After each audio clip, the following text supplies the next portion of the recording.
faith is, I'm about to quote a scripture, faith is the substance of things hoped for. Yes. No, but faith for me, my faith is the building block of who I am. There is no me without God, without the Holy Spirit's leading. I wouldn't be where I am without having trusted God. So in the moments where I don't trust my own abilities, I know that I lean not to my own understanding and I'm listening to God and feeling that heart pull of the Holy Spirit saying, go this direction, a gentle nudge. But being in corporate America, that was also one of the things that kind of tipped me over the edge and emboldened me to bet on myself, but not myself. Let me be honest, betting on God. Yeah.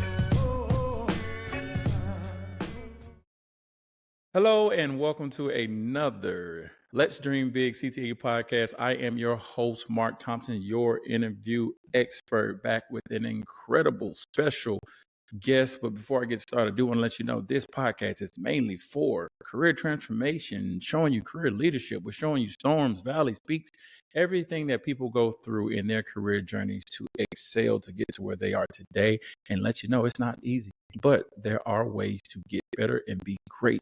And today I have someone who I see as a career evangelist. She is remarkable when it comes to career and life coaching. She helped me out. We had an awesome conversation. I thought God was in the room or on the phone that day. But before I get started, let me introduce you to, this is a dynamic career and life coach dedicated to empowering high-achieving professionals through career transition with over 17 years of talent acquisition. I do these on purpose. I mess them up on purpose. That's my job. So Krista has honed her ability to guide clients crafting standout professional brand development, tailored career strategies, and aligning their careers with their true passion and purpose. Sounds like me. No. Her commitment to helping others achieve their career goals is evident in the success stories of the thousands of professionals she has supported. With her engaging and candid approach to providing invaluable insights, personalized coaching, Krista has become a rising force in the career content creation space. She is the owner and CEO of Coaching with Chris. Everybody, I want you to welcome Krista Witherspoon. How you doing, Krista? Hi, everybody. Hi, Mark. Thank you. That was an amazing intro. But thank you for having me here. It really is an honor. You threw it back to that first conversation you and I had, and it really, we are kindred spirits. We really connected in a lot of ways, and so I'm happy to be here with you today. Yes. I'm so glad you came on. I've been watching you. You know, you see people, and a good friend of mine said, "Hey, man, go out there and be curious." And I just started. I was like, "What? You have something about you that shines bright." So when you were even delivering, career coaching or life coaching, you can see people that are anointed. I heard there's a homeless guy came up to me and said this thing one time, and it was powerful. He said, "Anointing sees anointed," and I was like, "You know, here go $30. You got it." There you go. You got it. You got it, because that hit me so hard, right? And that's the thing I seen and saw with you and your presence online, the way you help people, the way you shine in your career strategies and helping folks. When you do your lives, you're on LinkedIn, you're everywhere. And I was like, let's do an interview. And as we talked about it, we end up sharing with each other. And it was like, wow, it became life coaching. It became a spiritual coaching. And this is why I wanted you on here today, because I definitely, the title for you, I thought it was special. It's just how to align my faith, my purpose, and my career gracefully. So absolutely, it's so perfect, because all of those three things are something that I talk about all the time, something that I believe in, something that I've experienced in my own career journey, and it really is my honor to be able to share that with other people. And I got my notes today, because we're going to church today for a little bit for folks who are afraid. Clean But up the oven. but let's talk about you. Who is Krista Witherspoon? Tell us about you. Yeah, I think professionally, I'll start with professionally and then I'll get into, my background personally. Mhm, But professionally, as you mentioned, I've got 17 years of dedicated talent acquisition. mhm, And I like to say that I've had two careers, pre-pandemic and post-pandemic, because as we mm, all know, none of us came out of that pandemic unchanged. right. And it really did change me and my perspective on corporate America.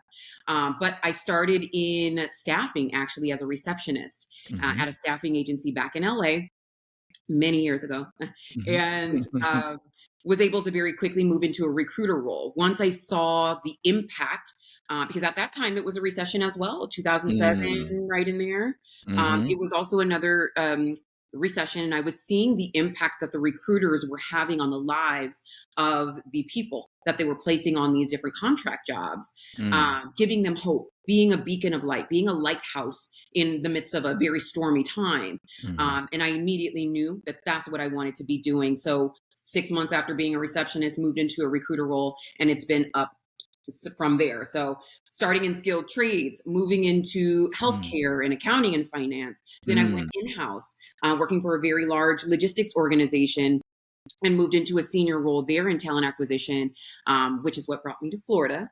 Uh, Mm, and worked my way up there and was working directly with the executives to build the candidate selection framework mhm. for all level of candidates, but specifically for manager level and above, so into the director executive level as well. But then post pandemic, I came to a point in my career, 2021, where talent acquisition is a thankless job. Mm, HR can be a thankless yes. job working corporate.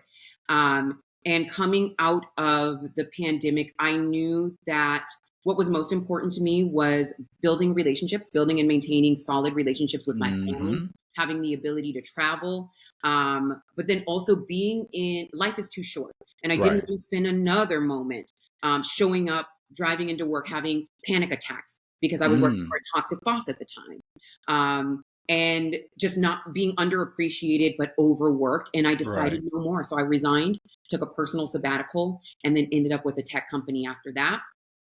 And then that brings us up until last year. I've always done career coaching on the side because it is my Mhm. passion to kind of get people to where they want to go career wise.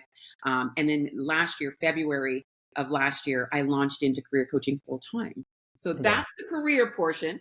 Mhm. But I am from Seattle. I come from a very musical family. We all sing, which is where this voice comes from. Oh, wow.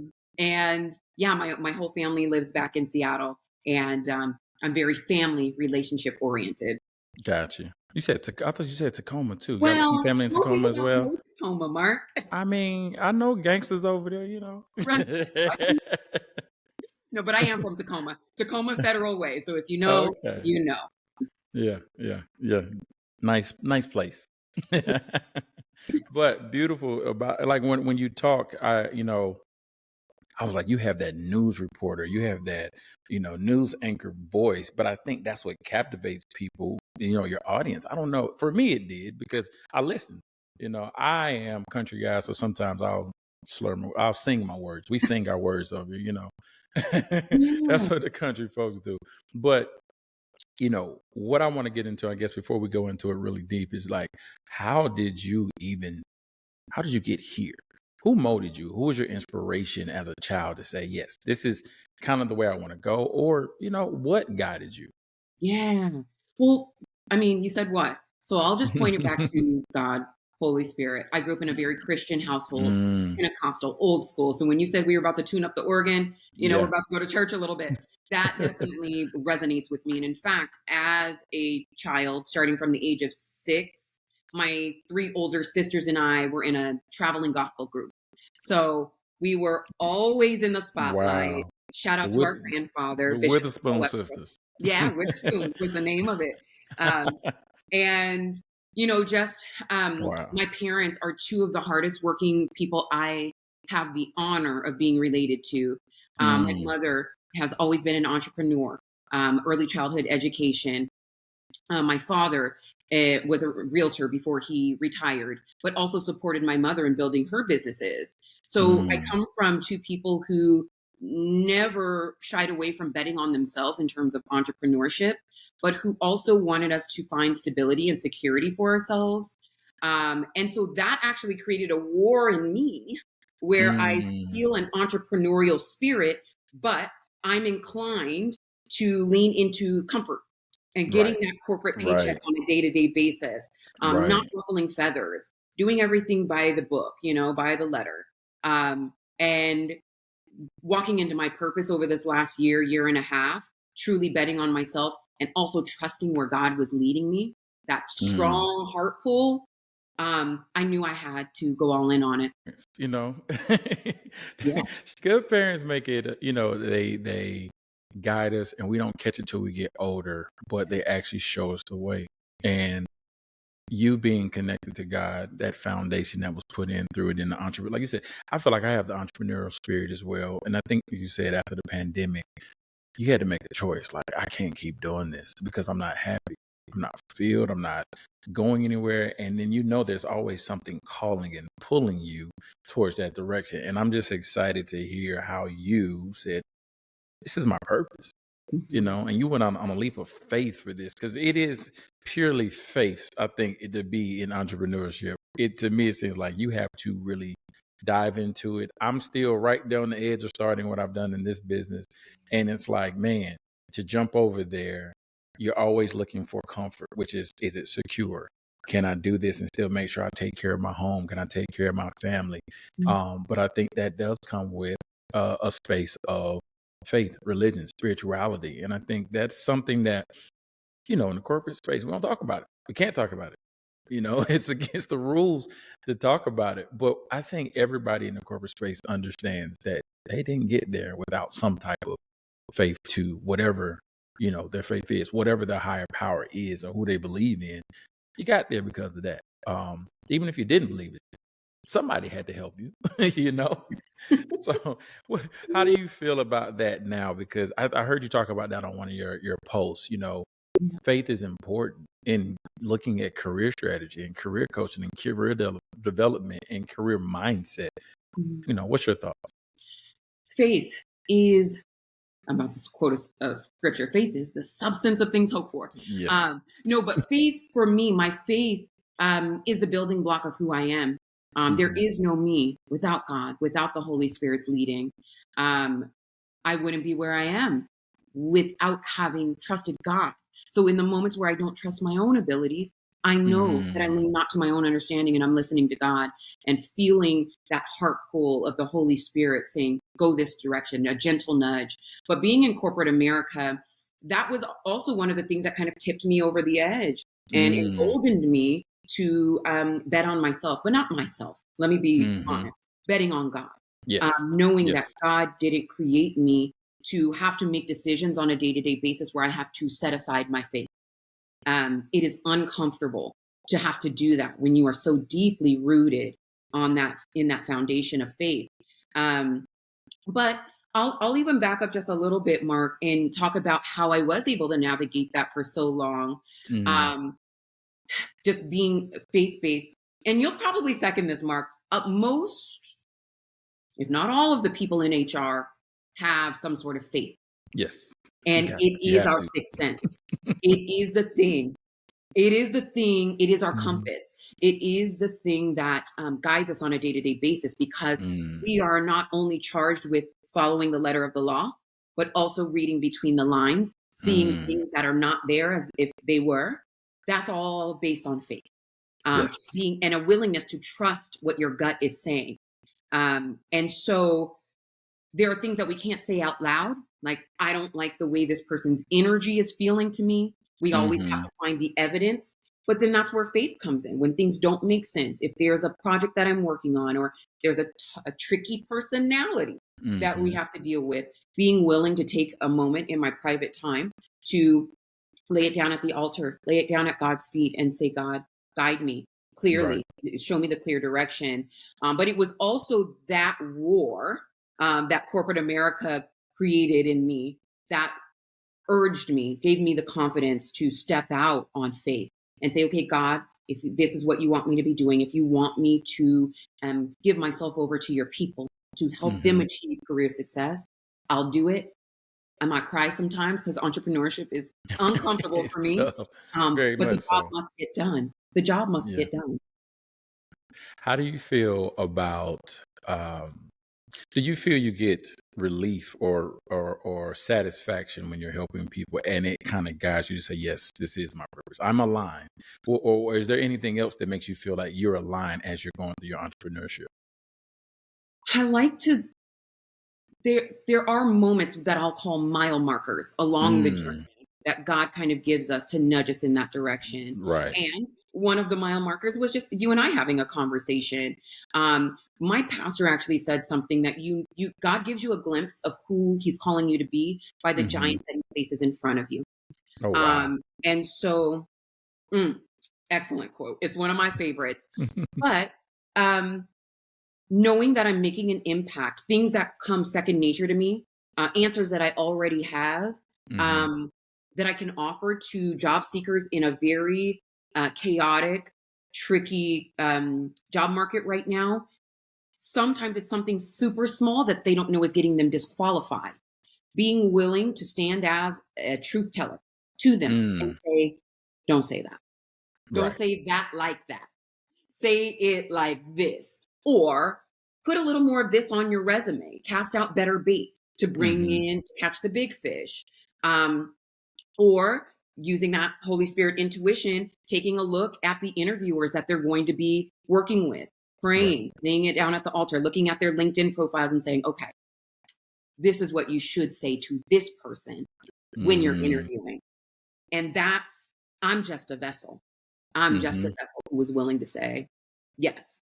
But it's those moments where you get those wins. Like today, I had a woman that I've been working with, a client that I've been working with, who had been searching since January, got a hold of her resume a couple of weeks ago. She had no job prospects. Mm, Now, since getting her revamped resume back, she had 3 offers and 1 pending. She just accepted a new position that has offered her 30 grand more than what wow. she was offering. I am just a vessel and willing Mm, to give her the information that she was searching for. right. It's those Right. moments that give me, it's a mile marker to say that I'm walking in my purpose. That's so powerful. This I'm just starting out and I'm thinking of it in a bigger scheme of because I want to get to the college kids before, they step into that door in that interview in that first stage. Because there were some statistics that came out the other day that was like, college kids are bringing their parents to the interview. Like it's bad. So they're not getting trained in college. Nobody trained me in college. And that's why I thought about Career Transformation Academy. Let's show you how to do that. But if you don't learn it, and that's why you can do this until you're 92. You can we can teach this forever. Everybody who's in a workforce, in a job, is going to need somehow some help. And I think the problem that happens is that they got one job, right? So that means, I can get any job I want to. No, it changes every day. And that was my question I was going to ask you, well, each every month, is tell us about the 2024 job market, because there's a lot of pee in the pool right now, I would say. There's a lot going on. It's There's a a lot lot. going on. And I can feel the frustration when I'm Mm, talking to candidates who have been searching, who in the past have been able to throw a resume out there, a few resumes out there, and in a week they've got a couple of job offers, right. legitimate offers. It is different.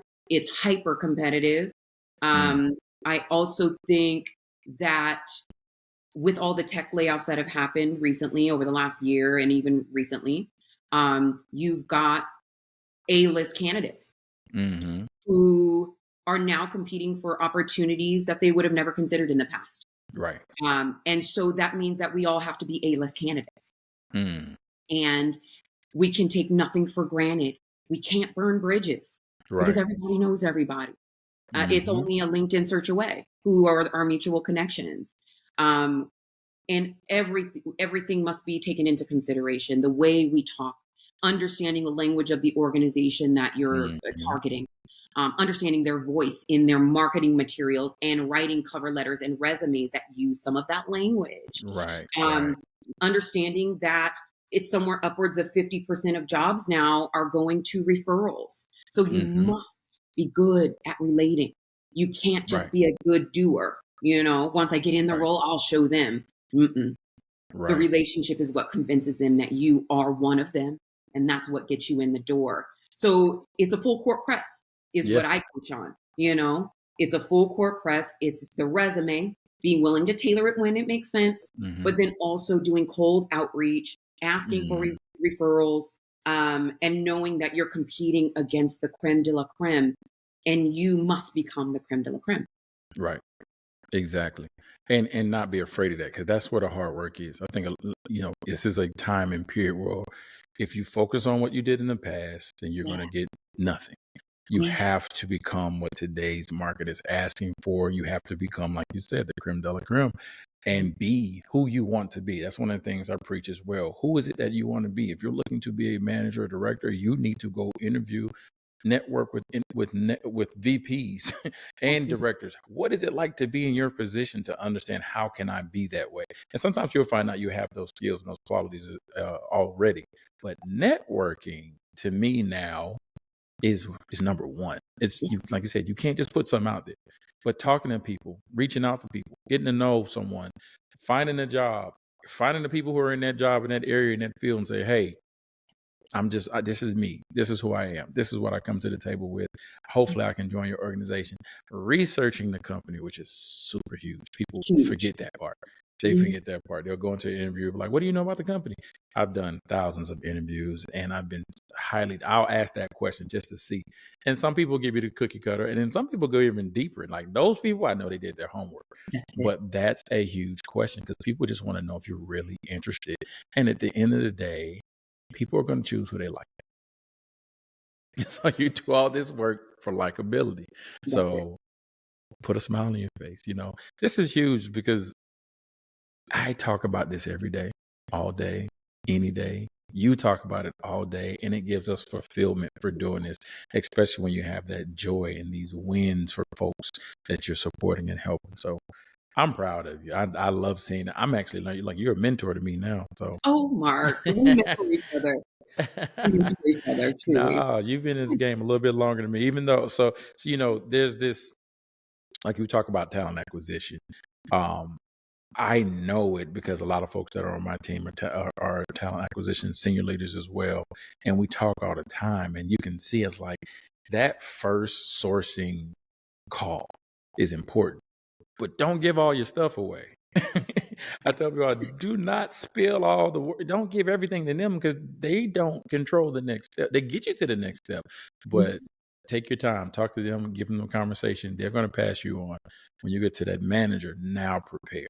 And that was some of the mistakes I made in the past. I was just like, yes, I'm this. I was all happy. And then she was like, oh man, that's great. You're awesome. Next interview, the guy was like, yeah, I was, I was drained. I took all my energy out on the sourcing call. Yeah. So there's a lot of steps in there that I think are important. So we can keep talking about that. But like you said, the job market, I say it's pee in the pool. Somebody applies, and there's 1,000 people in 4 hours who've already applied for that job. How do you help your clients get through that, other than just the whole setup? This now it becomes counsel, it becomes life coaching. How do you Yes. mold into that after those discussions? This is a good question. How Mhm, do you stand out in a pool of thousands of candidates, thousands of mhm, applicants? What I coach on a lot is being the obvious yes. We mm, want to give green flags at every step of the process for the recruiter. That means your resume has to have all of the keywords that they could potentially be searching for and then some.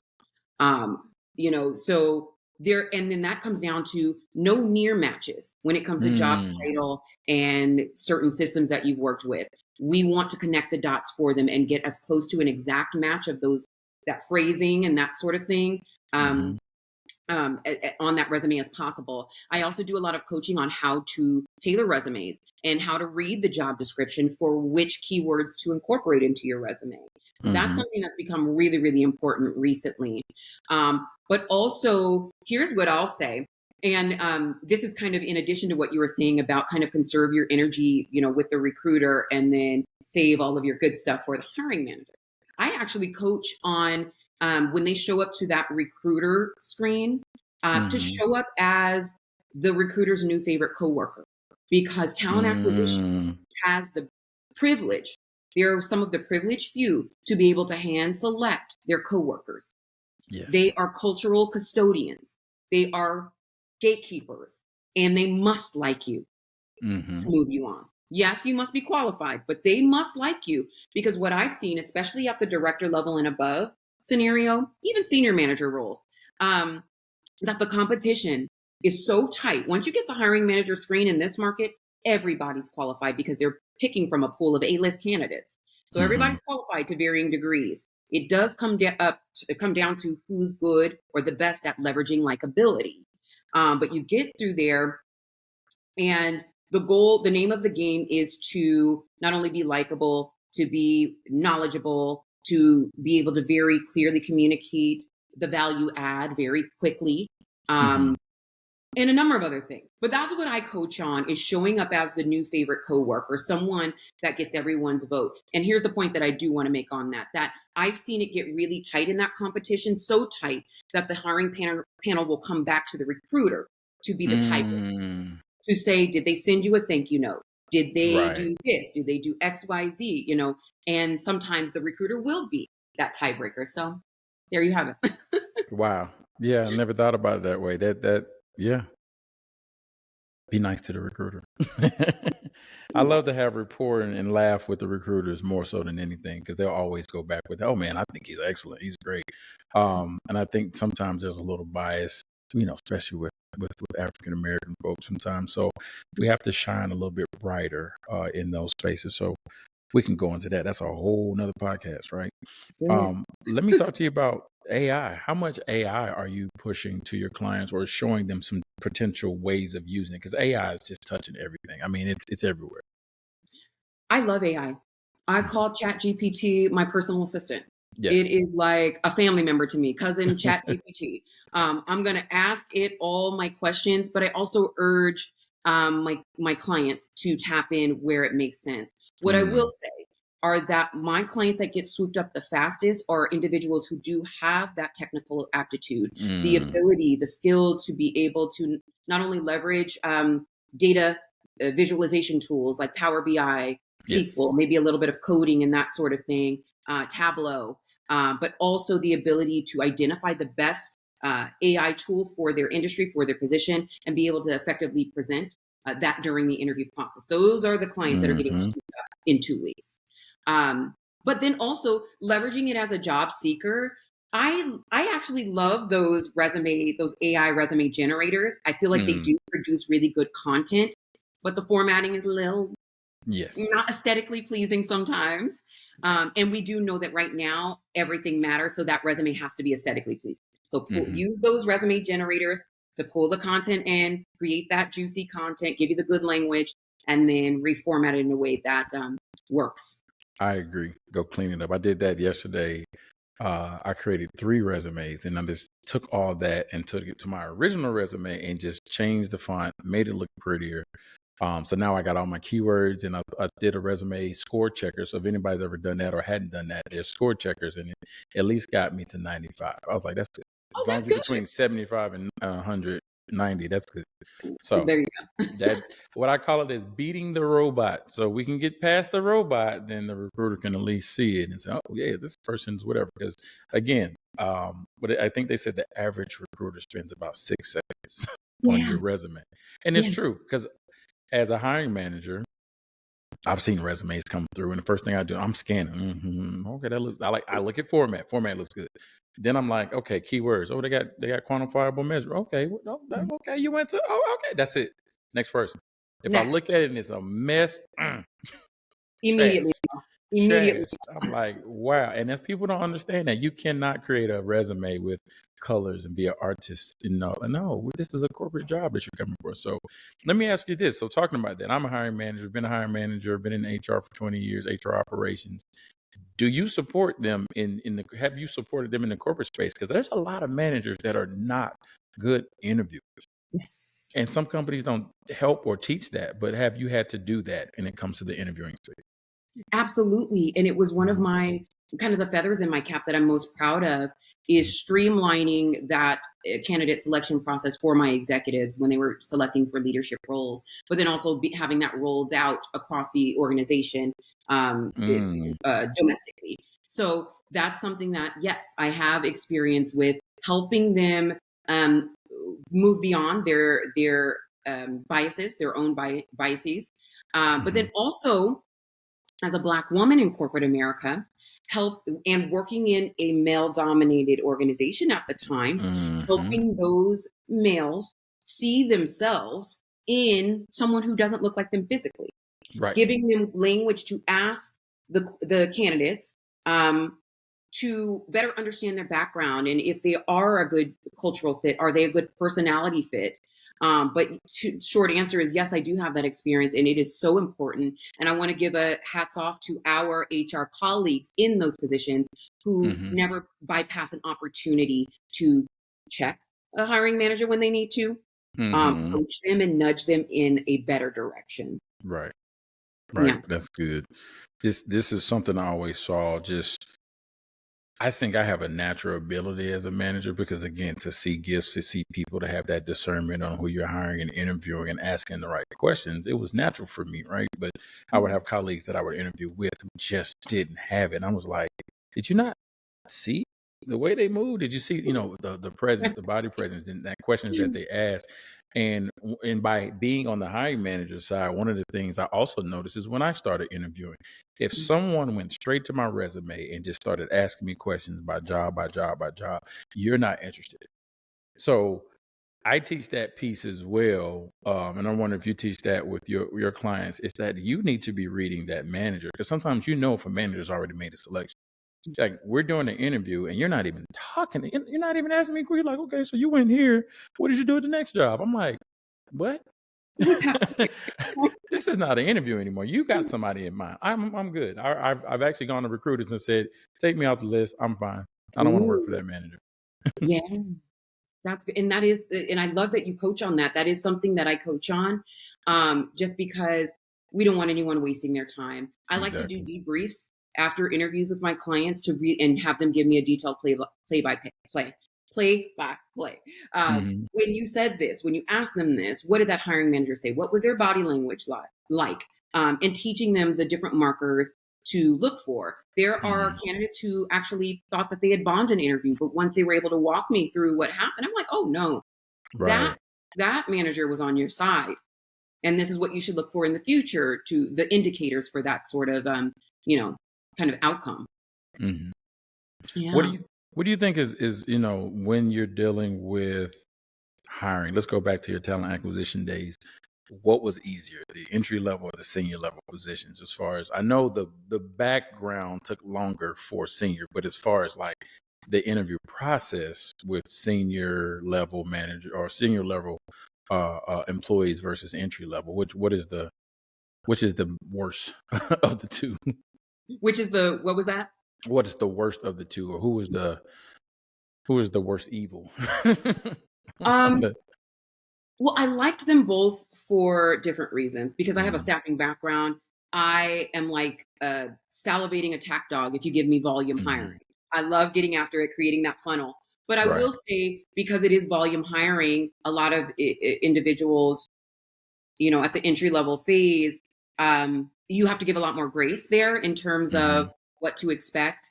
There is actually coaching moments during the interview process that we wouldn't necessarily extend to a senior level person. I will say the major difference for me is that when it comes to leadership roles, it becomes pretty obvious who's the best fit, because everyone's got the qualifications, they've got the education, they've got the degree, but are they taking this seriously? Are they being arrogant? And that is where it gets a little tricky, but it's easy to spot that and say, not here, not today, not on my watch. Right. As with, as opposed to with, more junior entry level roles. My apologies. It's okay. Entry level roles. There is a lot more grace that has to be extended there, a lot more understanding. It can be frustrating with entry level candidates because there are moments where you're like, why would you say that? Why would you say that? Everything was going so well, but why would you say that? Right. But, why did you say that? I'm not so your friend. Yeah. Right. Why would you bring your mother to this interview? Oh No, wow. but I enjoy both for different reasons, but they both have their very obvious challenges for sure. Mhm. Yeah, that's good. Oh, and so with coaching with Chris, you do a lot more support for women in general. Is that correct? That is correct. Okay. And I wasn't expecting it to be that way, but it's obvious, and it's specifically women of color. People gravitate to people who they see themselves in. That's how Yes. people select candidates. And that's how people select who they want to spend their money with. Yeah. Um, and I don't take that for granted. And for me, that's why it is so important for me Hmm. to build candidates who are the obvious yes, because we've already got Mm. so many barriers going in for these senior level positions. And specifically, most of my clients, it's turned out to be in that 10 to 20 plus year range of experience Mm. when it is hyper competitive.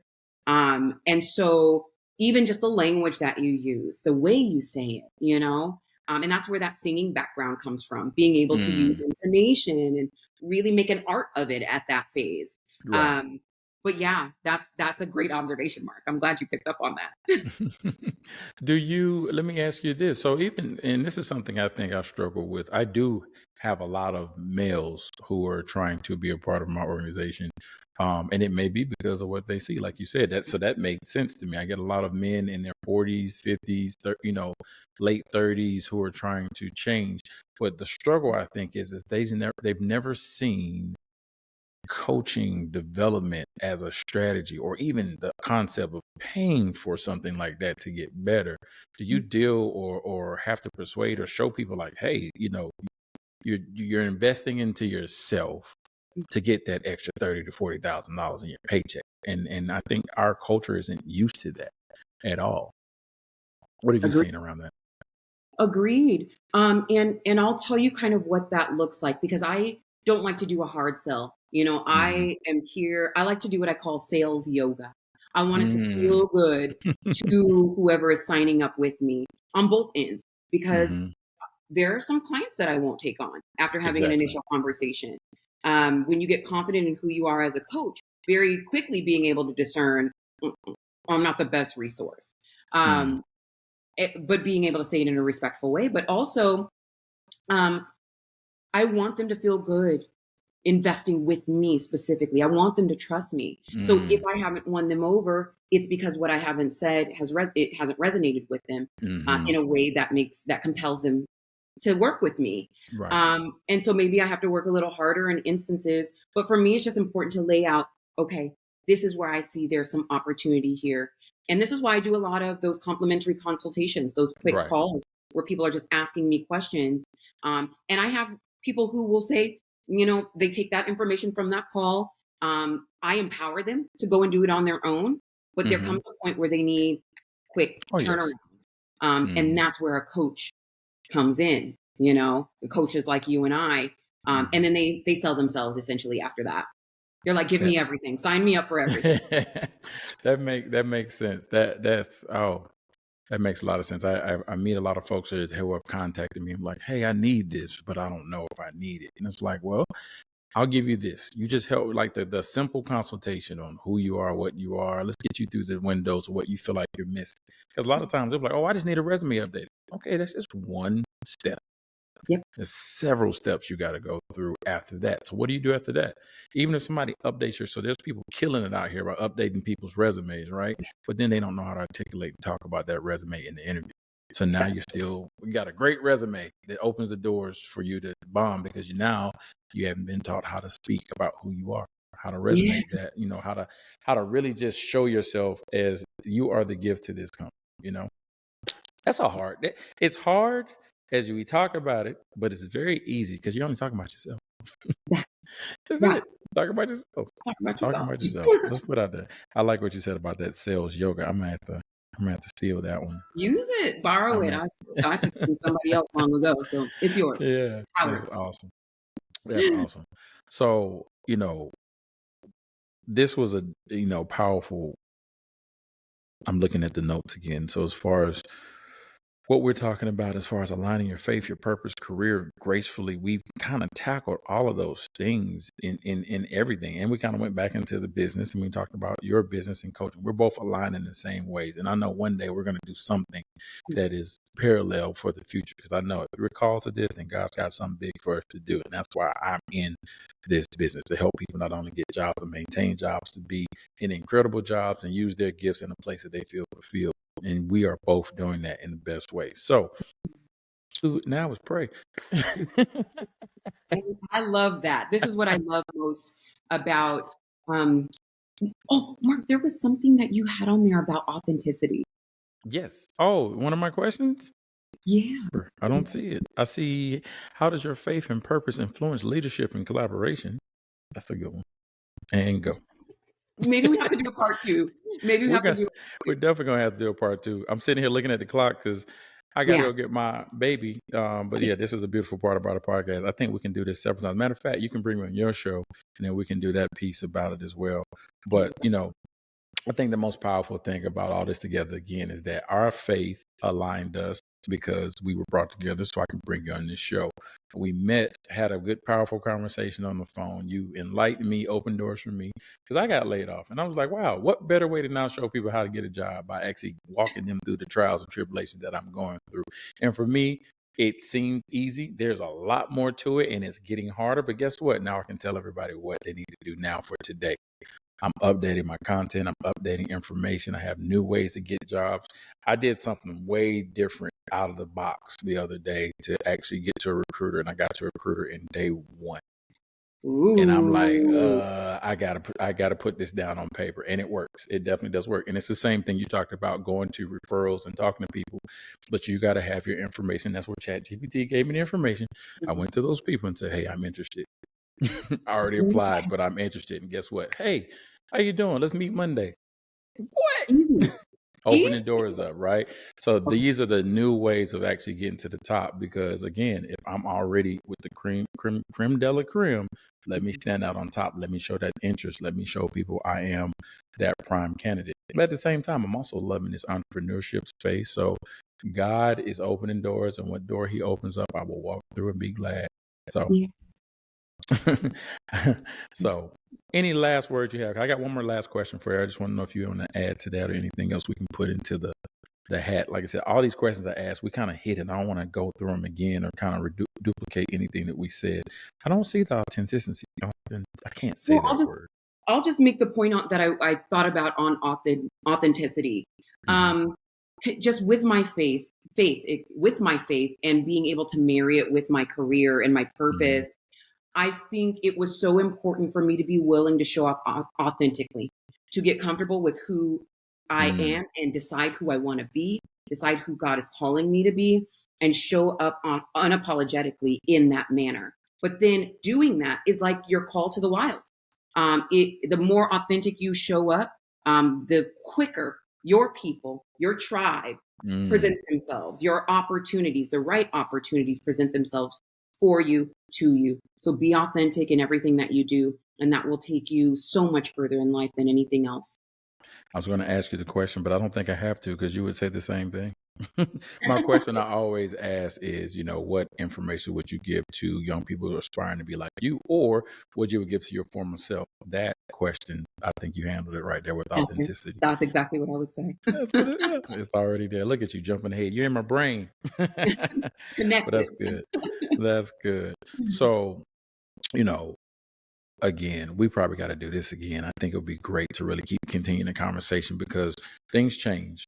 Career strategies change, career development changes. I think in the workplace, in the marketplace, once this presidential election is over, guess what? It's going to change again. I think jobs will open up after that. And that's the reason why we're in the market, to help people understand that stuff as well. So we can definitely have more content, more delivery, more powerful discussions here. We can talk about more about how your faith is connected to your journey and your life.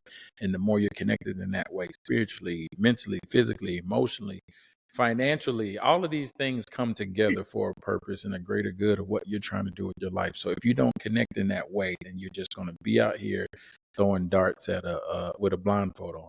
So we're here to structure you Krista is here to instruct you. So, Krista, how can people get in contact with you if they want to contact and maybe set up an appointment and let you be their coach, their guide, they call me a career pastor, your career evangelist. Easy. Career evangelist, a career pastor. But if people want to connect with me, the best way to do that, I'm very active on social media, which is where I, get most of my clients. LinkedIn, you can always find me on LinkedIn, Krista Witherspoon, and I'm sure you'll see that on the flyer on the spelling. But also Instagram. I'm very, very active on Instagram. That is my primary platform, and you can find me there at the THEE .coach Chris. I changed it, Mark. You did. So wow. that's where people can find me. The .coach Chris. You can shoot me a DM on either of those platforms, and we'll set up something and talk about the best way to move forward. And you also do fitness. We forgot all about that. You're out here getting in shape. Well, and the pandemic, I'm telling you, it changed me. I knew based on how I was eating all my snacks and food in quarantine that I was either going to come out 30 pounds heavier or 30 pounds lighter. And so now, as a point of accountability, I ended up dropping 40 pounds. Wow. But as a point of accountability, I keep a handful of clients that I coach fitness wise so that I never stray too far off course. So yeah, I'm into fitness. Wow. So, folks, if you need career coaching, life coaching, weight loss coaching, this is your girl. Krista Witherspoon is here to give you it all. And she can also pray for you. She's awesome. She's amazing. So this is why I got you here. This is, I love to bring more and great and incredible people here on the CTA podcast. And if you folks want to follow for more content, we are on all social media platforms. I'm not as heavy as Krista, but we're getting there. On YouTube, we're on Instagram, Facebook, and LinkedIn at Career Transformation Academy. We're on TikTok as well as The Blueprint by CTA. And if you want to take a deep dive into your career and expose the elements of how you can better your life, get some family empowerment, change your lifestyle, and definitely be in position to have fulfillment for the career of your dreams, you can contact us on www.careertransformationacademy.com. Book an appointment right now. We'll be able to help you do some assessments, get you some coaching, and get you on your way to a better life. And that's all we have. Krista, thank you again. You are awesome. You're wonderful. Like I said, yeah, we had a part 2 coming up. We got to do a part 2 on this for real. Thank you so much, Mark, for having me. You're phenomenal. And it is my honor that you would invite me into the space with you. So thank you. So amazing. Awesome. I appreciate you. And we are out, people. Peace. Bye.